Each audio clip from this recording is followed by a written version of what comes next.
हमारा टॉपिक है वो है सीमेन एनालिसिस। तो सीमेन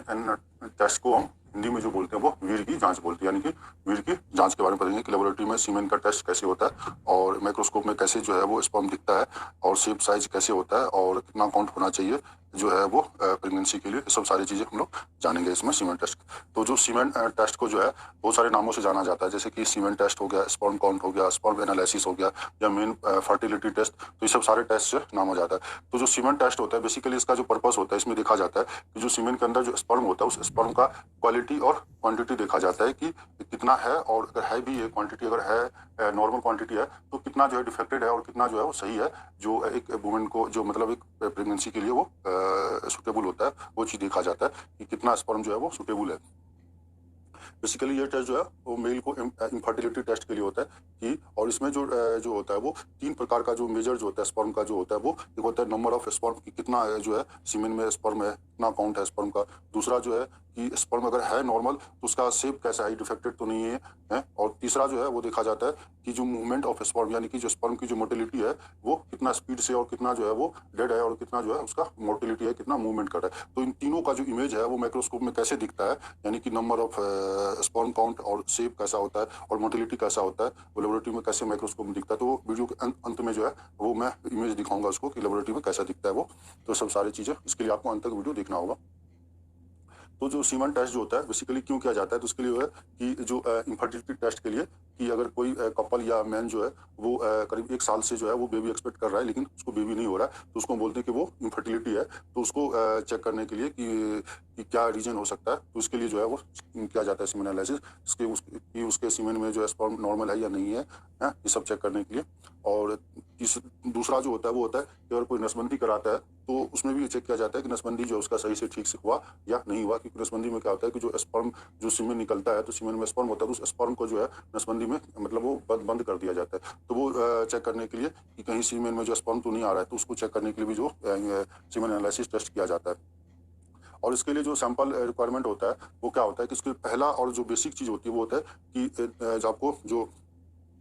चाहे सेक्स हो चाहे मास्टरबेशन हो वो 2 से 7 दिन तक नहीं होना चाहिए, यानी कि सैंपल देने से 2 से 7 दिन के बीच तक, उससे पहले जो है कोई मास्टरबेशन या सेक्स नहीं होना, यानी कि किसी प्रकार का जो है सीमेन बाहर नहीं निकलना चाहिए, इजैकुलेशन नहीं होना चाहिए। तो इससे ये होता है कि जो अगर स्टोर रह के रहता है करीब ज़्यादा दिन अगर स्टोर होकर रहेगा सीमेन, तो उसमें जो स्पर्म काउंट होता है वो जो आइडियली ज़्यादा होता है, तो उसके लिए होता है। और आइडियली जो है 3 दिन होता है कि अगर आपको जिस दिन आप सैंपल दे रहे हैं तो सैंपल देने से 3 दिन जो है वो आपको जो कोई सेक्स या मास्टरबेशन नहीं होना चाहिए। पर वैसे अगर 2 से 7 दिन में भी आप करा सकते हैं, उससे पहले अगर आपने कुछ नहीं किया है सेक्स या मास्टरबेशन। लेकिन आपको ऐसा नहीं कि आपने कल सैंपल देना है और आज या 2 दिन पहले आपने या इजैकुलेट हो गए सेक्स या मास्टरबेशन किया, तो फिर रिजल्ट नहीं आएगा। जो और इसको और जो मेन बेसिक चीज़ होता है वो होता है कि आपको जो सैंपल होता है वो लेबोरेटरी में ही देना होता है, और सिर्फ मास्टरबेशन से ही देना होता है सैंपल। और यदि आपको जो है घर पे यदि आप सैंपल कलेक्ट करते हैं, वैसे तो अलाउड नहीं होता है घर पे सैंपल कलेक्ट करना, लेकिन यदि आप घर से सैंपल लाते हैं तो उसको जो है बहुत केयरफुली जो है रूम टेम्परेचर पे उस सीमेंट को जो मेंटेन करके लेबोरेटरी में विदिन 30 मिनट के अंदर आपको लाना होता है, नहीं तो सैंपल जो स्पर्म जो होता है वो डेड हो सकता है। और जो जैसे जैसे कि कंडोम में भी सैंपल कलेक्शन जो अलाउड नहीं होता है, जो लेबोरेटरी का जो एक कंटेनर होता है, जो एक स्टेराइल वाइड माउथ कंटेनर होता है, उसी में सैंपल देना होता है। और तीसरा जो होता है वो पेशेंट जो है, जैसे कि आप जब सैंपल देंगे तो आपको हमेशा जो अपना जो प्राइवेट एरिया जेनिटल एरिया होगा उसको क्लीन करके और सैंपल देना होता है। और जो लेबोरेटरी में प्रोसीजर कैसे होता है कि जैसे कि आपने सैंपल दिया या सैंपल कलेक्ट करने के बाद उसको 1 घंटे तक या 20 से 25 मिनट या 1 घंटे तक जो है उसको इंक्यूबेटर में 37 डिग्री तक उसको रखना होता है लिक्विफिकेशन करने के लिए, ताकि जो वो लिक्विफिकेशन यानी कि जो गाढ़ा होता है वो थोड़ा थिक जो होता है वो थोड़ा थिन हो जाए, ताकि ड्रॉप से वो ड्रॉप बाय ड्रॉप गिरने लगे। जब तक ड्रॉप बाय ड्रॉप गिरने लग गया उसका मतलब वो लिक्विफिकेशन हो चुका है। फिर उसको स्लाइड में रख के माइक्रोस्कोप पे डाल के और फिर जो है उसको देखते हैं, और फिर उसको माइक्रोस्कोप में देखते हैं कि कितना काउंट है, कितना जो है मोटिलिटी है, कितना शेप क्या है, साइज क्या है, सब सारी चीजें हम फिर उसमें देखते हैं, फिर काउंट करते हैं, न्यूमर चैम्बर से काउंट करते हैं। और इसका जो रिपोर्ट में जो देखा जाता है वो बेसिकली 3 प्रकार के सीमेन एनालिसिस होते हैं, मतलब 3 प्रकार से होता है, फिजिकल, केमिकल और माइक्रोस्कोपिक। जो फिजिकल होता है उसमें देखा जाता है कि टाइम ऑफ स्पेसिमेन की सैंपल कब दिया, उसके बाद टाइम ऑफ एग्जामिनेशन की कितने टाइम बाद जो है वो सैंपल उसका प्रोसेस हुआ, उसके बाद। और यदि डेट ऑफ ऑब्सिस्टेंस का मतलब हुआ कि कितने दिन का गैप है, यानी कि सेक्स या मास्टरबेशन या इजैकुलेशन का कितने दिन का गैप है वो इसमें लिखा जाता है। तो आइडियली 3 दिन, अगर 2 दिन का गैप है, 4 दिन का गैप है सैंपल देने से पहले, तो वो इसमें लिखा जाता है। उसके बाद जो है लिक्विफिकेशन कि कितना देर तक जो लिक्विफिकेशन करने के बाद सैंपल प्रोसेस हुआ, तो आइडियली 20 से 40 मिनट होता है। और वॉल्यूम कितना है, तो वॉल्यूम 1.5 ml से ज़्यादा होना चाहिए। और जो अपीयरेंस होता है, जो अपीयरेंस या कलर जो होता है वो क्लियर और वाइटिश ग्रे कलर का होना चाहिए। यदि कलर चेंज हो सकता है, जैसे पिंक हो गया, रेड, ब्राउन या जो भी कलर होता है उसका चेंज हो रहा है, अगर वेरी कर रहा है या हल्का येलोइश कलर हो रहा है, हल्का ब्राउन या पिंक कलर या रेड कलर हो रहा है, इसका मतलब डिफेक्टेड, उसका स्पर्म जो है वो डिफेक्टेड हो सकता है, या सीमेन जो है वो उसमें इन्फेक्शन या कुछ दूसरा चीज हो सकता है। और पीएच 7.2 से 7.8 हो सकता है। यदि पीएच चेंज होने पे भी जो है स्पर्म काउंट जो है वो चेंज हो सकता है। उसके बाद जो केमिकल एग्जामिनेशन में होता है वो सीमेन फ्रुक्टोज देखा जाता है कि कितना है जो पॉजिटिव होना चाहिए। उसके बाद माइक्रोस्कोप एग्जामिनेशन में स्पर्म काउंट देखा जाता है कि कितना स्पर्म काउंट है, वो न्यूबर्ट चैम्बर में देखते हैं, तो वो जो 15 मिलियन से ज्यादा होना चाहिए स्पर्म काउंट एक फर्टिलिटी के लिए। और फिर उसके बाद देखा जाता है कि परसेंटेज ऑफ मोर्टेलिटी, यानी कि कितना परसेंट जो है वो मूवमेंट है, सही से मूवमेंट कर रहा है स्पर्म, तो 50% से ज्यादा जो है स्पर्म मूवमेंट होना चाहिए, तभी वो जो है प्रेग्नेंट हो सकती है वुमन उसके स्पर्म से। उसके बाद उसमें भी अगर मान लो देखा जाता है कि 50% मूवमेंट है, तो फिर देखा जाता है कि कितना मतलब ग्रेड ए का है और ग्रेड बी और ग्रेड सी, यानी कि जो फास्ट प्रोग्रेसिव, यानी कितना परसेंट जो है वो तेजी से मूव कर रहा है, तो वो ग्रेड ए में काउंट होता है। और कितना परसेंट थोड़ा स्लो मूव कर रहा है वो ग्रेड बी में होता है। और कितना परसेंट जो है ग्रेड सी, मतलब कितना परसेंट जो है डेड है या मूवमेंट उसका नहीं हो रहा है, तो ये सब सारा चीज उसमें देखा जाता है। तो बेसिकली 50% से ज्यादा होना चाहिए मोटिलिटी।